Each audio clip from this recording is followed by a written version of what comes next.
আসসালামু আলাইকুম বন্ধুরা, কেমন আছো তোমরা সবাই? আশা করছি যে যেখানে বসে আমার ভিডিও দেখছো সবাই আল্লাহর রহমতে অনেক অনেক ভালো আছো। তো আজকে আমি তোমাদের এই 6-7 শাড়িটি কাটিং এবং সেলাই করে দেখাবো। তো এটি আমি 40 সাইজের কোমরের জন্য 6-7 শাড়িটি তৈরি করছি। তো তোমরা একবার দেখলে বুঝতে পারবে। তো দেখো, শাড়িটি কাটিং করার জন্য প্রথমেই আমি কাপড়টির ভাঁজ খুলে নিলাম।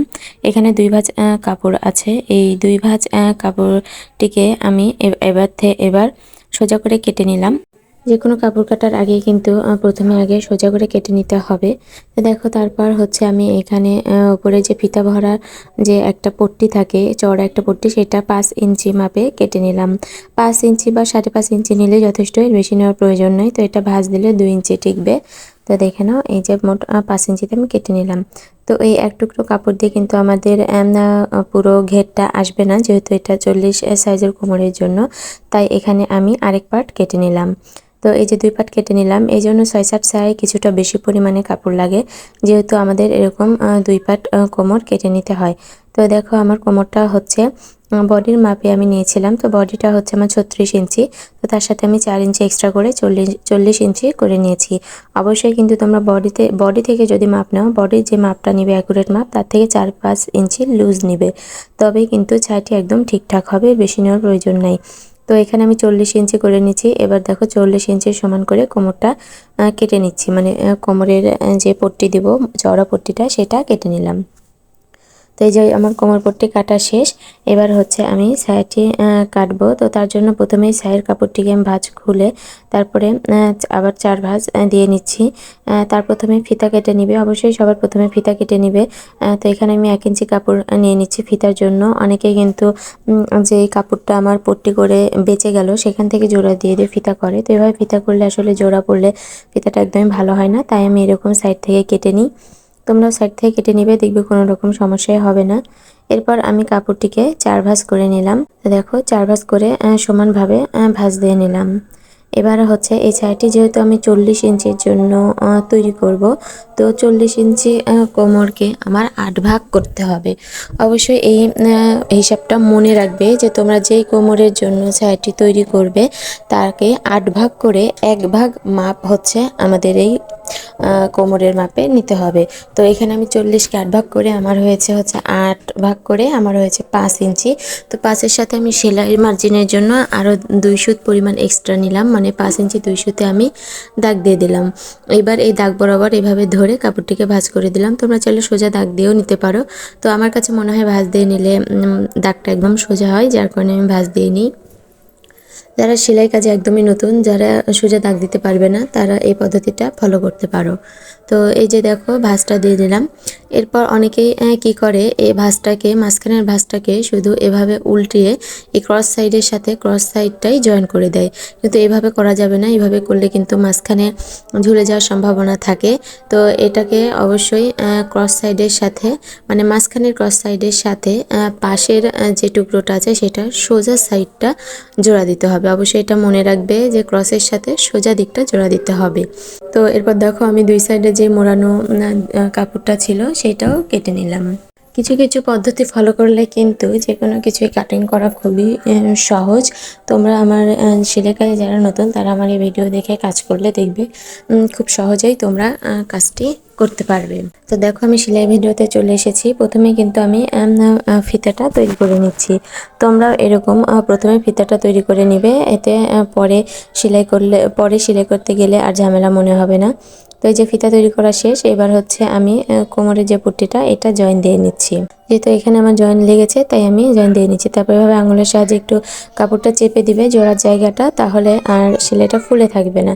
তারপর দেখো, 2 সাইডে এখানে আমি একটা কাপড় ভাঁজ দিয়ে সেলাই দিয়ে নিচ্ছি। যেহেতু আমার 2 সাইডে পায়ের আছে, তাই আমি এখানে 1 ভাঁজ দিলাম। তোমরা চাইলে 2 ভাঁজও দিতে পারো, সমস্যা নেই। তো এই যে ভাঁজ দিয়ে আমার সেলাই করা শেষ। এরপর হচ্ছে আমি মেন সায়ার কাপড়টা সেলাই করব। তো দেখো, এখানে আমি মাঝখানের এক পার্ট নিলাম, মাঝখানের যে বড় পার্টটা ছিল সেটা নিলাম, নিয়ে এই যে আবার দেখো, এখানে কিন্তু ক্রস সাইডটা জোড়া দেওয়া যাবে না। এখানে সাইডের টুকরো কাপড়টার সোজা যে দিক, সেই দিক জোড়া দিতে হবে, মানে ক্রসের সাথে সোজা দিকটা জোড়া দিতে হবে। তো দেখো, আমি এখানে জোড়া দিয়ে নিচ্ছি। একটু মনোযোগ সহকারে কাজ করলে কিন্তু সেলাইয়ের কাজ খুবই সহজ একটি কাজ। প্রত্যেকটা মেয়ে করতে পারবে, সমস্যা নাই। আর এখন শুধু মেয়েরা না, ছেলেরাও এই কাজ করে থাকে। তো দেখো এই যে সেলাই করার পর এই কাপড়টাকে সেলাই বরাবর দিয়ে একটু হাত দিয়ে চেপে দিবে, তাহলে সেলাইটা সুন্দরভাবে বসে থাকবে। সেম একইভাবে আমি আরেক পাশেও আরেক টুকরো কাপড়ে সোজার সাথে ক্রস দিকটা জয়েন করে নিচ্ছি। কখনোই কিন্তু ক্রসের সাথে ক্রস দিক জয়েন করবে না, এতে করে সায়ার মাঝখানে ঝুলে যেতে পারে। এটা দেখতে খুবই খারাপ দেখা যায়। কাজ যত পরিষ্কার হবে, নিখুঁত হবে, কাস্টমার কিন্তু তোমার কাছে তত বেশি আসবে। তাই কাজটাকে ভালোবেসে করতে হবে। তো এই যে দেখো আমার হচ্ছে এই দুই সাইডই করা শেষ। এই একইভাবে আমি আরেক পার্টও করে নিব। তো হচ্ছে এই যে আমার দুই পাটি করা শেষ। এবার হচ্ছে সাইডেও দুই সাইডেও কিন্তু আমাদের কাটা সাইড আছে, সেই সাইডটাও জয়েন দিয়ে নিতে হবে। তো তার আগে দেখো এখানে সাইডের এক সাইডে, যে কোনো এক সাইডে দেখো, যেহেতু আমার ছায়ার একটু কাটা থাকে, মানে ফাঁকা রাখতে হবে। তো দেখো এখানে আমি উপরে পট্টির 2 ইঞ্চি বাদ দিয়ে 5 ইঞ্চিতে মার্ক দিলাম, মানে নিচেরটা আমি 3 ইঞ্চি নিলাম। নিয়ে এবার ভাঁজ দিয়ে 3 ইঞ্চি সমান করে সেলাই করে নিচ্ছি। অবশ্যই কিন্তু তোমরাও সেলাই করে নিবে। তো এই যে দেখো আমি দুই পাটেরই একই বরাবর 3 ইঞ্চির মতো মাপ নিয়ে সেলাই করে নিলাম। তো এই যে সেলাই করে নেওয়ার পর এবার এই সেলাই অংশ বাদ দিয়ে অন্য যে অপর দিকের যে সাইডটা আছে, সেই সাইডটা দিয়ে আমি এবার সেলাই দিয়ে দেব।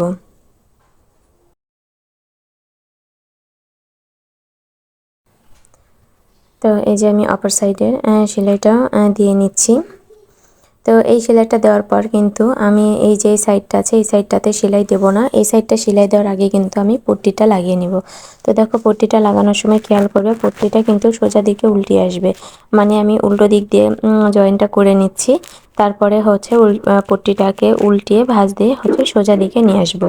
সায়ার পট্টি কিন্তু সবসময় সোজা দিকে এনে সেলাই দিতে হয়। তো এই যে দেখো আমি হচ্ছে সুন্দরভাবে সেলাই করে নিচ্ছি। অবশ্যই এই জায়গায় সায়ার কাপড় বা পট্টির কাপড় টানাটানি করা যাবে না, খুব আলতোভাবে জয়েন করতে হবে। তো যে দেখো আমি কাপড়টা সেলাই করা শেষ। এবার ভাঁজ খুলে নিয়ে আমি এরকম হাত দিয়ে চেপে চেপে সোজা করে নিলাম। এরপরে বাড়তি কাপড়টিকে এই যে উল্টে এনে এবার ছোট্ট একটা ভাঁজ দিয়ে 2 সুতের মতো ভাঁজ দিয়ে তারপরে একদম যেই জোড়াটা আমরা দিয়েছি সেই সেলাইয়ের ওপর দিয়ে হচ্ছে সেলাইটা দিতে হবে। আর একটা বিষয় খেয়াল রাখবে, সেটা হচ্ছে জোড়ার কাপড়টা যেন ভেতরের দিকে থাকে। তো একদম সাইড দিয়ে সেলাই দেওয়ার চেষ্টা করবে। কাপড় থেকে সেলাইটা বেশি ভিতরে গেলে কিন্তু একদম ভালো লাগে না দেখতে। তাই অবশ্যই একটু সাবধানতার সাথে আস্তে আস্তে সাইড দিয়ে সেলাই দেওয়ার চেষ্টা করবে। ভিডিওর এ পর্যায়ে ছোট্ট একটি অনুরোধ, যদি আমার ভিডিওগুলো তোমাদের ভালো লেগে থাকে অবশ্যই আমার চ্যানেলটি সাবস্ক্রাইব করবে। আমাকে কমেন্টে জানাবে যে তোমরা কিছু শিখতে পারছো কিনা বা আমার ভিডিওগুলো তোমাদের কেমন লাগছে। তো আর শেয়ার করবে যাতে অন্যরাও আমার ভিডিওগুলো দেখার সুযোগ পায়। আর বিশেষ করে আমি বলবো যারা সেলাই কাজে একদমই নতুন তাদের জন্য আমার ভিডিওটা খুবই উপকারী। আমি খুবই সহজভাবে সেলাই কাজ শিখিয়ে থাকি। তো দেখো একটা সেলাই দেওয়ার পর আমি মাঝখানে 2 সুতের মতো জায়গা রেখে আরেকটা সেলাই দিয়ে নিচ্ছি। 2 সুতের বেশি রাখবে না, বেশি মোটা ফাঁক ভিতরে রাখলে কিন্তু দেখতে ভালো লাগে না। তো 2 সুত রাখলে যথেষ্ট। যে দেখো 2 সুতের মতো জায়গা রেখে আমি সেলাই দিয়ে নিলাম। এরপর আমি ভাঁজ দিয়ে এই সাইডটা সেলাই করে নেব। আশা করি তোমরা বুঝতে পারছো যে আমি কিভাবে সেলাইটা করছি। এরপরেও যদি কারো বুঝতে অসুবিধা হয় তাহলে অবশ্যই আমাকে কমেন্টে জানাবে, আমি আবারও তোমাদের দেখিয়ে দেওয়ার চেষ্টা করব। তো এই যে দেখো সাইডটা সেলাই করে দিলাম। সাইডটা সেলাই করে দেওয়ার পর এবার ছায়াটিকে 2 ভাঁজ করে নিয়ে নিচের অংশটা একটু হাঁকাবাঁকা থাকলে সোজা করে নিতে হবে। এরপরে নিচের অংশটা সেলাই দিয়ে দিলেই আমাদের ছায়া একদম রেডি। তো এই যে দেখো আমি নিচের অংশটাও সেলাই করে দিয়েছি। নিচের অংশ কিন্তু ডবল সেলাই পড়বে, ওপরে একটা এবং নিচে একটা। তো এই যে দেখো ছায়াটা কত সুন্দর হয়েছে। তো দেখা হবে সামনে নতুন কোনো ভিডিও নিয়ে। আল্লাহ হাফেজ।